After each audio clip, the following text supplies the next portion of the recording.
Hey guys, it's your favorite Rogue Chirpy, here again with another video. In this video, I'll be guiding you through how to maximize your DPS and survivability in Brackenhide Hollow. I'll start by going over my talents and itemization, and then we'll get into the run. Now let's get on to the video. So this is the talent tree that I ran for the plus 21 Brackenhide that I'm about to show you. On the class side of the tree, I took Nimble Fingers and Iron Stomach. You could alternatively go for Atropic Poison, Fleet of Footwork to still work your way down the same trees. On this side of the talent tree, on our spec side, we go for Grapple Hook as our mobility because we do not take Shadow Step. We have Ambidexterity for extra AoE damage. And you have a choice node here, which is Count the Odds. You could choose to take Count the Odds for extra priority damage and single target damage, or you could take that away and put it into Heavy Hitter for extra AoE damage. However, I advise against this because your job as an Outlaw Rogue isn't doing massive AoE damage and padding on packs or whatever. It is doing priority damage and single target. So Count the Odds is a better value talent choice for that purpose. On this side, we go down into Hidden Opportunity, and then on this side, we make sure we take Dancing Steel, Precise Cuts, and Greenskin's Whiskers. So the reason that we take Greenskin's Whiskers is because it synergizes really well with our 4-piece as an Outlaw Rogue.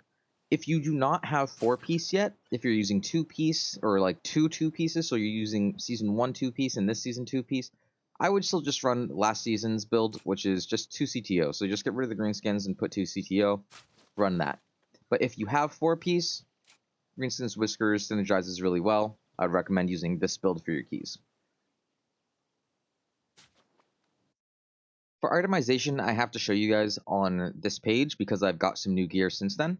So we have a 437 item level tier piece, Elemental Lariat, still at 421, 437 tier, a Crit Verse Cloak, 428 tier, 441 Bracers, 437 Hands, 421 Belt, 424 tier Pants, 447 Slimy Boots, very important, Aeronog Ring, Onyx Amulet, Dragonfire Bomb Dispenser, Mana Grief Torch, Forge Storm in our main hand, and Bile Stained Krogtusk in our offhand.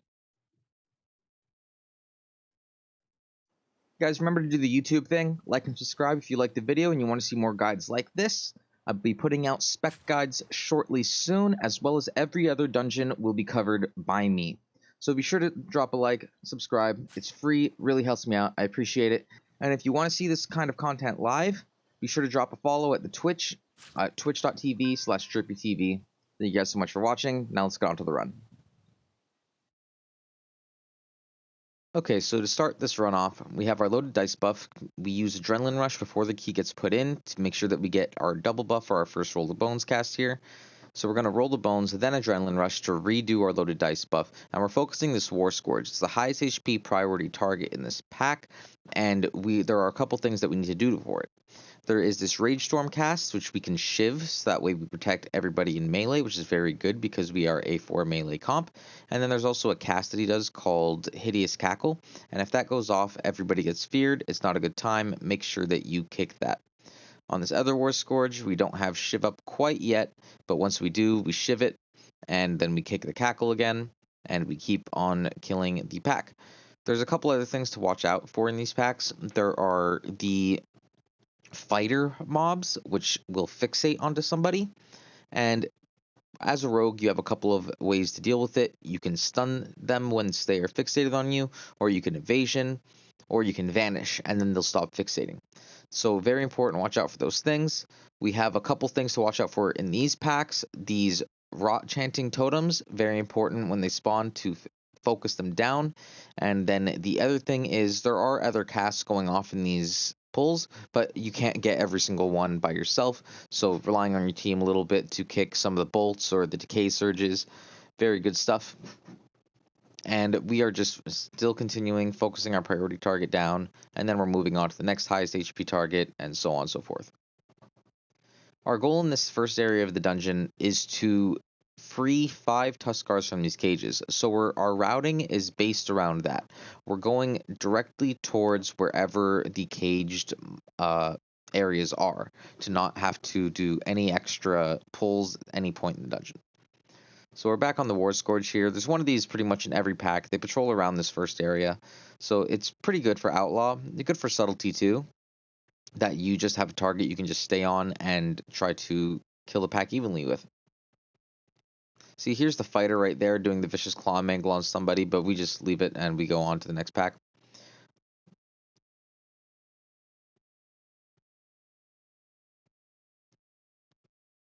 Nothing really too much here. I didn't notice that the totem had spawned in the back there, but luckily my teammates did. And we're just going to continue killing this pack. Nothing's really important is happening. There's not really a lot of intense mechanics in this first area, which is really, really lucky.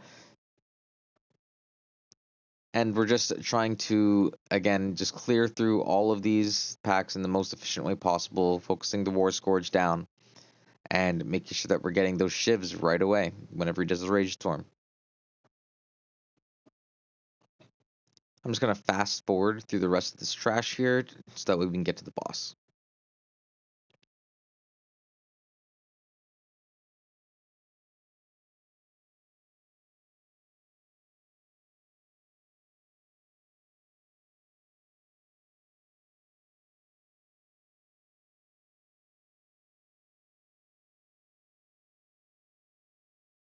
So this boss is a pretty hectic 3-man cleave fight. We have one caster, which is Trick Totem, so you see we set him to our focus target here. We have Gash Tooth, which does like a killing spree ability and puts bleed on people, and it's not a good time. He does a lot of damage. And then there is the main guy, which does melee cleaves in front of him for all of his auto attacks, as well as rapid fire fixating blade storms on somebody. So it's very important if you see that you're getting fixated by the blade storm that you're not running it through your allies. Just be safe, walk out of the pack. You can see I sacrifice a lot of damage in this fight just to being safe and making sure that I don't die and I don't kill any of my teammates. But our goal is to kill Gashtooth first here because he is the highest priority, highest damage target. Like he just does unavoidable damage, right, compared to the other two. So there's his Claw Frenzy, his little killing spree ability, and it really does a lot of damage. You see I'm falling very, very low. I get the cocoon from our Mistweaver. And while we're doing this, we are watching Trick Totem to do a couple of kicks. He casts these Earth Bolts, which do a lot of damage, and he also casts this Healing Spring Potion thing.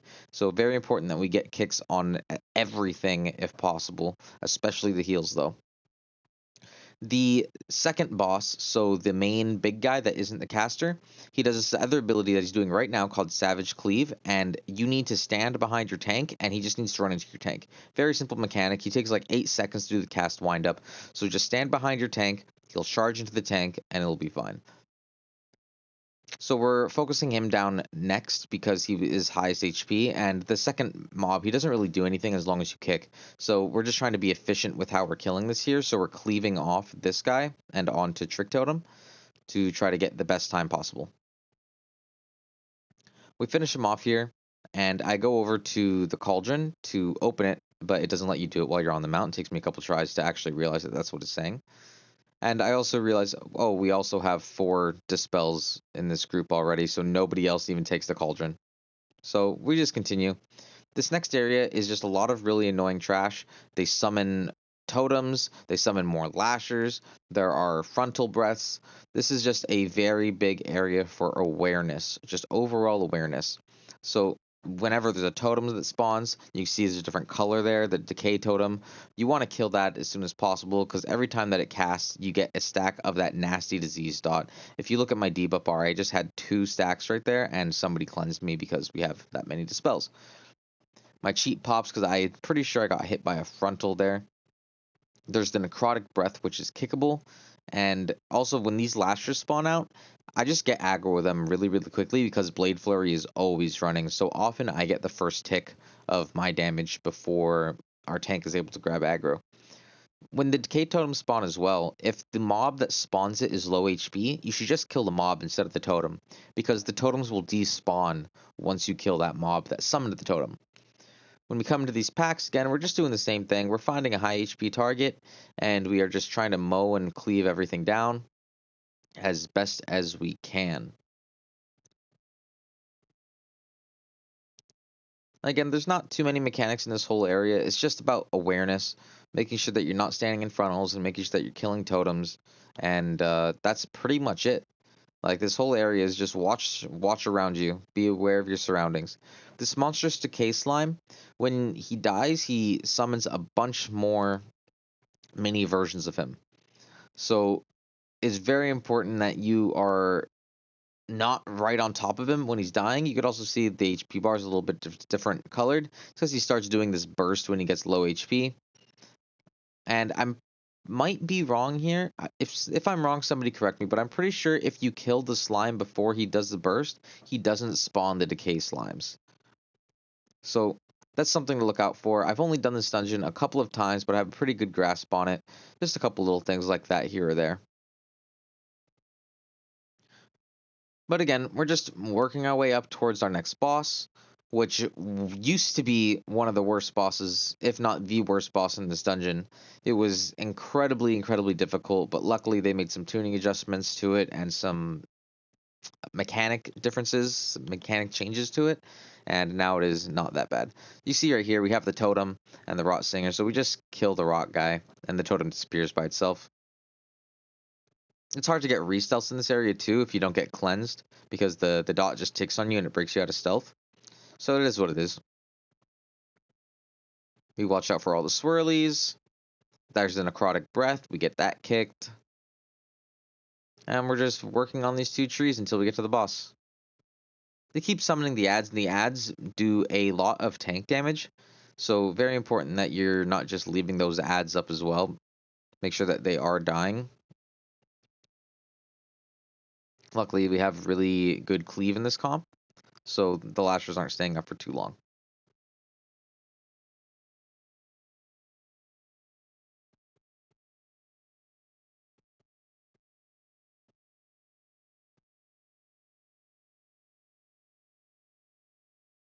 Once we're done with that pool, we're on to Tree Mouth.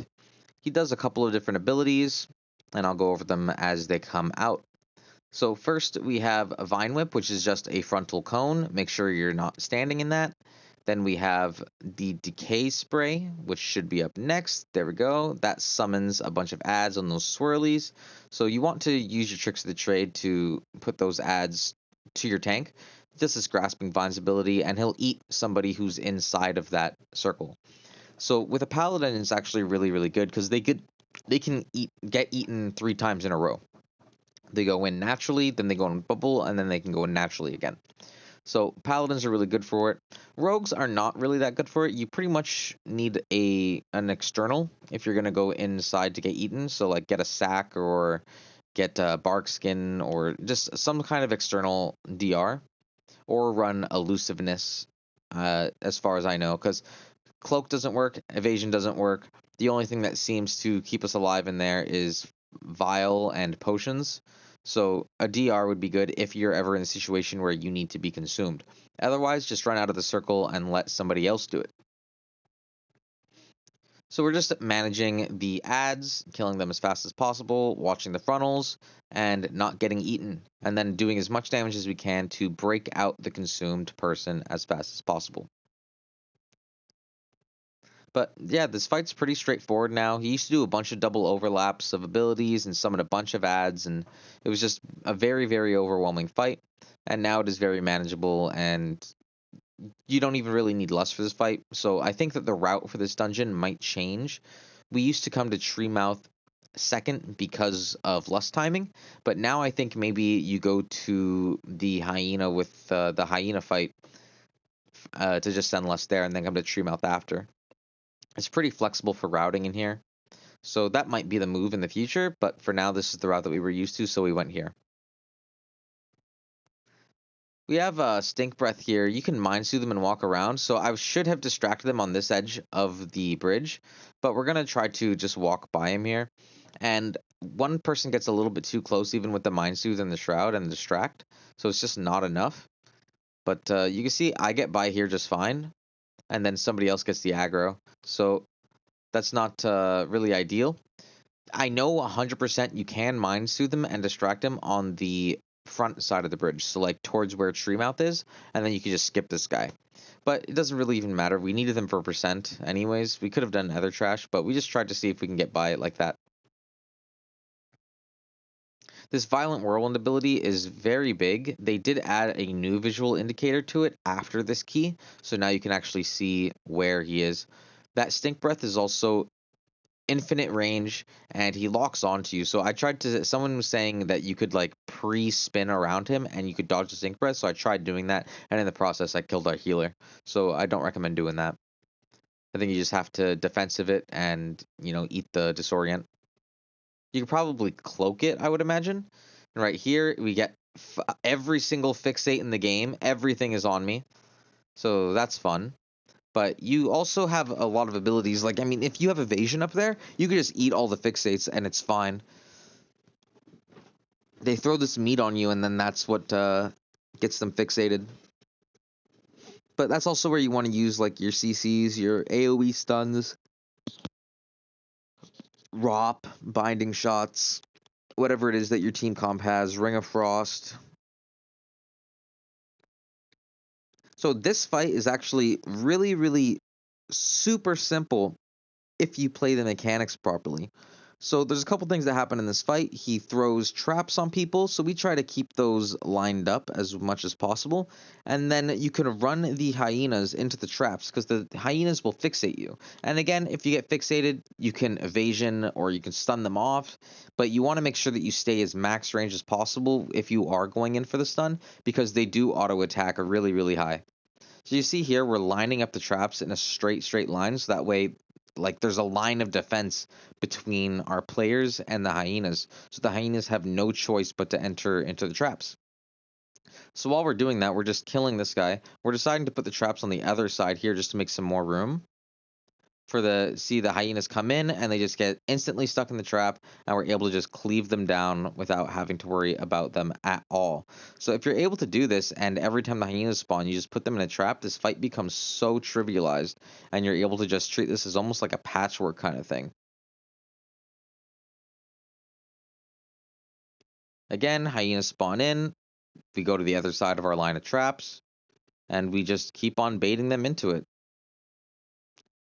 When they are in traps, I don't know if it's a bug or not, but sometimes they still auto attack you if you get close enough to them while they're fixated on you in a trap. So watch out for that and don't be too close even if they are in a trap. We finish off Gut Shot here and we go on towards the last boss area. We're going to do one more pull here and then we're going to shroud the rest of the way because we already have most of our trash percentage done. This is a very, very easy pull. There's really nothing to watch out for in this pack. Just kill the pack, move on with your life.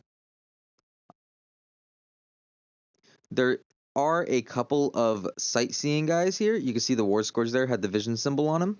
So we just avoid him by going on the left here.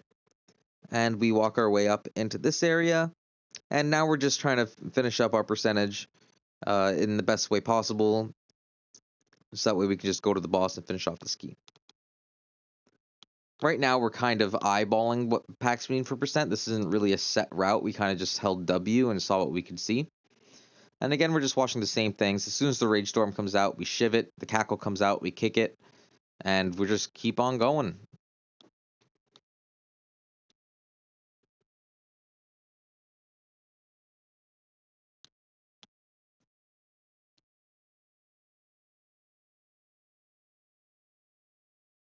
Once the pack is finished, we just move over to this other one. Finish this one off real quick. We're short on a little bit of percent, so we're just trying to finish that up. There are some mobs that patrol near the boss area. There's one of these guys, the Vile Rot Hexers. So important that you pick off the patrolling one of that, so that way you don't accidentally pull him into boss. And then we're just going to finish off our percent here because we have a minute left on Lust, so we say why not. Right here, we almost get kind of trolled. There's a patrol coming back, and we don't want the patrol, so I throw a distract at the patrol pack to make sure that we have time to finish off this guy before the patrol gets back there, so we don't get social aggro on him. So this boss has a couple of mechanics that you got to watch out for. He does a big frontal, so just make sure you're standing behind the boss at all times. This is right here, the choking rock cloud, and that puts this big green moving circle of death doom This just rotates around the screen the entire time. And if you stand in it, you get a tick of a dot that gives you damage reduction, but the damage you do is reduced, and it also does damage. So very important, we're killing these totems as fast as possible. And if it gets a cast off, it's very, very bad for your group. It does damage, and gives that dot to everybody. So there's two ways to get that dot in this fight. Either one, standing in the circle, or the Rotburst totem explodes. So the other ability that you got to watch out for, it overlaps with one of these totems, as we saw a little bit prior. He does this big strike that puts these strings on everybody. You get an AoE circle on you. There it is right here, the Decaying Strength. So one thing that's good about the Decaying Strength is that it cleanses that debuff off you if you were to get it in the first place by standing in the circle or a totem going off. But it does a lot of damage, and when you get that on top of the totem exploding damage, you can lose a body like we did in this fight. But we try to just make sure we always have a cooldown available for the Rotburst totems, so that way we don't have that situation. To stay alive in this fight, all you need to do is press Feint for this ability. If you press Fan on that ability, you will never die ever. The other option you have is press Cloak, and then you'll just drop it completely. So you could also cloak off the debuff as well if you get the debuff, but I don't recommend doing that unless you are in danger, because the overlap where he does a totem and the Decaying Strength explosion ability, that's a better place to put your cloak. Then you're saving your healer from having to heal you, you're saving yourself because you're at full HP. So right here would be a good time to use Cloak, and that way you make sure that you never get hit by anything and you stay full HP. Makes the fight pretty easy. And that's it. We're just walking this guy around in the circle, killing totems, and that's the entire fight.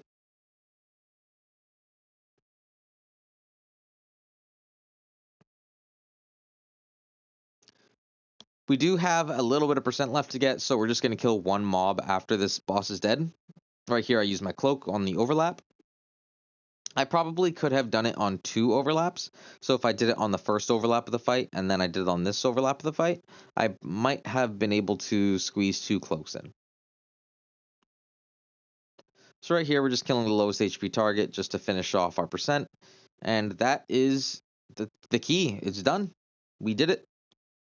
I hope you guys learned something from this. If you liked the video, be sure to like and subscribe. Follow me on Twitch at twitch.tv/chirpytv. I stream there all the time, and I hope to see you guys soon. Thanks for watching.